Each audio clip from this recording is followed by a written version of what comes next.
Hello, c'est Justine. Bienvenue à tous sur ce nouveau podcast illustré de légendes vivantes. Je suis comme toujours ravie de vous compter parmi nous aujourd'hui. Notre légende du jour est Joséphine Baker, la star des Folies Bergères bien sûr, mais surtout le symbole de l'héroïsme, de l'antiracisme et de l'égalité des hommes. J'espère que vous apprécierez ce contenu et qu'on contribuera ensemble à rendre ces légendes immortelles. Bonne écoute! Joséphine Baker, c'est une femme libre qui vient d'un milieu très modeste. Elle voit le jour en 1906 dans une famille métissée africaine-américaine du Missouri. Dès son plus jeune âge, elle fait le ménage pour des familles riches et se marie à seulement 13 ans. Elle a donc un peu tout contre elle. Elle est très pauvre, elle est métisse, donc trop noire pour les blancs et trop blanche pour les noirs, dans un pays où la ségrégation existe. Je dirais même dans un pays où la ségrégation règne.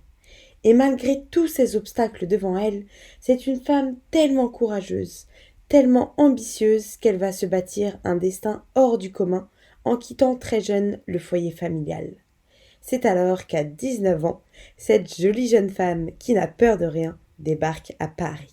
Quand Joséphine Baker arrive en France, Paris est une fête. Il faut bien s'imaginer, là on est en 1929 dans la capitale, c'est l'année de la danse, c'est l'année de la musique, de l'amour, de l'ivresse. Bref, si dans cette France qui est partagée donc entre cette soif de liberté d'un côté et les préjugés coloniaux de l'autre, l'enfant de Saint-Louis va se distinguer, c'est parce qu'elle invente. Et c'est un soir au théâtre des Champs-Élysées dans la Revue Nègre que sa notoriété commença grâce à son premier numéro, et pas des moindres, qui a dépassé toutes les contradictions françaises de l'époque. Une danse du ventre, les joues gonflées, une ceinture de banane. Joséphine Baker devient l'idole de Paris. Bon, évidemment, d'autant plus à cette époque, certains sont assez choqués, voire révoltés, qu'une femme mariée danse à moitié nue dans ce magnifique théâtre parisien. Donc, je dirais un accueil mitigé, mais rapidement, tout Paris l'adore et vient l'admirer. Cet engouement général va pousser Joséphine au succès. Elle va enchaîner les mises en scène dans les plus célèbres théâtres parisiens. Mais ce n'est pas tout. Elle va également révéler d'autres prouesses artistiques. C'est alors qu'elle va se lancer dans la chanson avec la célébrissime J'ai deux amours. Elle... Deux amours, mon pays Paris, toujours, mon cœur est ravi.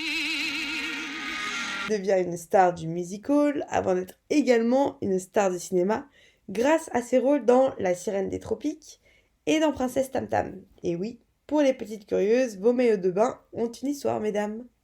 Le grand couturier Paul Poiret l'accompagnera aussi dans son exotisme vestimentaire mêlé à l'élégance parisienne en lui proposant des costumes toujours plus abracadabrantesques, mais aussi avec des accessoires comme un léopard, et oui, un vrai, en laisse. Enfin bref, ce modèle d'émancipation devient la muse des cubistes et elle va collectionner les amants et les maîtresses. Et puis, au summum de sa célébrité et de son attractivité, elle lancera même une gamme de produits cosmétiques à son nom, comme le Baker Oil, le Baker Skin, le parfum, etc. En 1935, au cas où vous ne l'auriez pas compris, Joséphine Baker est une véritable star des projecteurs parisiens. Danser. Danser pour vivre, vivre pour danser, et toujours, toujours embouter le public par sa beauté et son humour. Mais si sa voix était celle de la liberté, son cœur était définitivement celui de la révolution. Quand Joséphine Baker est arrivée à Paris, je vous le rappelle, donc comme je vous l'ai dit, elle va quitter donc un pays où la ségrégation règne, c'est-à-dire qu'il y avait les autobus pour les blancs, les autobus pour les noirs, les restaurants pour les blancs, les restaurants pour les noirs. Et quand elle va arriver en France, donc pendant son trajet, la première chose qui va la frapper, c'est que quelqu'un l'aide pour descendre du train à son arrivée. Et cette personne lui sourit, et cette personne est blanche. Et c'est la première fois dans la vie de Joséphine qu'elle est vue comme une personne et non plus comme une couleur. C'est peut-être aussi pour ça d'ailleurs qu'elle porte ce très grand amour pour la République française et dont elle deviendra citoyenne en 1937. Très vite, Joséphine s'engage donc auprès de la LICRA, qui est la lutte internationale contre le racisme et l'antisémitisme. Dès le début de la Seconde Guerre mondiale, elle s'engage également auprès de la Croix-Rouge et fait du château d'Émilande en Dordogne, dont elle est devenue propriétaire, un haut lieu de la résistance. J'ai continué jusqu'à la liberté complète de la France, a-t-elle affirmé. Son engagement sans faille auprès de la résistance française et sa notoriété lui permettent notamment de faire passer des messages secrets aux Alliés dissimulés dans des partitions musicales. Menacée rapidement en France, elle poursuivra donc ses activités de résistance depuis le Maroc, avant de revenir avec l'armée de l'air à Marseille en 1944. Elle sera d'ailleurs décorée de la Légion d'honneur à la Libération. Elle refusera également de jouer dans certains clubs qui pratiquent la ségrégation. Aux États-Unis, c'est aux côtés du pasteur Martin Luther King qu'elle s'engage. Je vous rappelle qu'elle est la seule femme à parler, à la demande donc du pasteur, en 1963 à la marche de Washington et dire « Je suis avec vous, mes frères et mes sœurs ».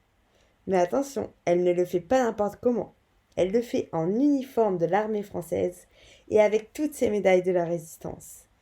Et cette marche, rappelez-vous, c'est une marche historique. Elle est hyper importante pour l'histoire de l'humanité, parce que c'est au cours de cette marche que Martin Luther King prononce cette fameuse phrase « I have a dream ».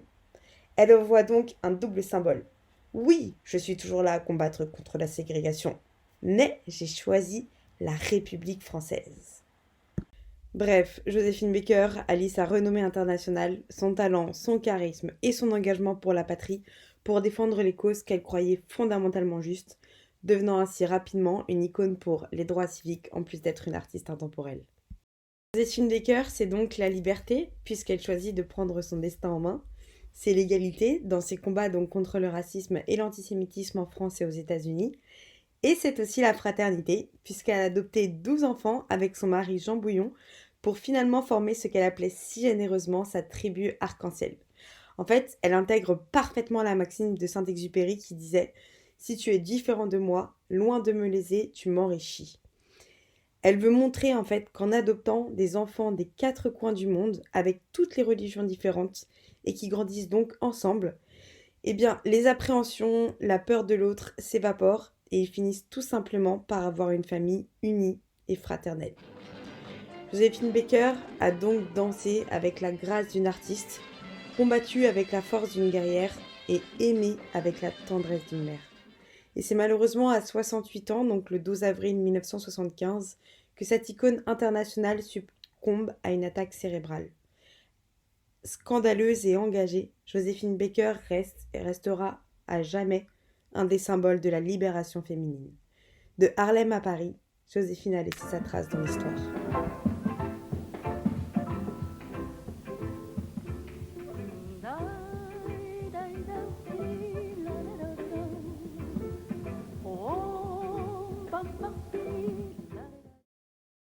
C'est donc pour tenter de lui rendre hommage qu'en novembre 2021, Joséphine Baker devient la 5e femme noire à faire son entrée au Panthéon. Emmanuel Macron, ce jour-là, a tweeté « Ma France, c'est Joséphine ». Elle portait en effet l'idée de l'homme beau, elle militait pour chacun, elle plaidait en faveur de l'universalisme, de l'égalité de tous avant même l'identité de chacun. Elle a combattu pour des hommes libres, pour une France libre. C'est une patriote, Joséphine Baker. Elle aime profondément la France et elle s'est battue pour elle depuis toujours, avant même d'en adopter la citoyenneté. Dans un monde où la couleur de peau a souvent été un obstacle, Joséphine Baker a montré que le talent et la détermination pouvaient triompher. À travers ses danses, son sourire, son audace et sa persévérance, Joséphine a été plus qu'une artiste qui a illuminé les théâtres parisiens par ses performances envoûtantes. Elle a inspiré les gens du monde entier à croire en eux-mêmes et à poursuivre leurs rêves avec passion. Si son parcours inspirant reste dans les mémoires de chacun, différents lieux et rues de Paris lui font hommage aujourd'hui. Eh bien écoutez, c'est la fin de ce podcast. Évidemment, pensez à vous abonner pour ne pas rater le suivant, quelle que soit d'ailleurs l'application que vous utilisez pour m'écouter. Rendez-vous aussi sur Spotify et sur Instagram pour d'autres contenus et formats de légendes vivantes exclusifs. Merci à tous de m'avoir écouté. Un immense merci au cabinet de généalogie LGS qui soutient ce podcast et sans qui rien de tout ça ne serait possible. Eh bien écoutez, je crois que j'ai tout dit. Prenez soin de vous et on se dit à très vite pour un nouvel épisode des légendes vivantes.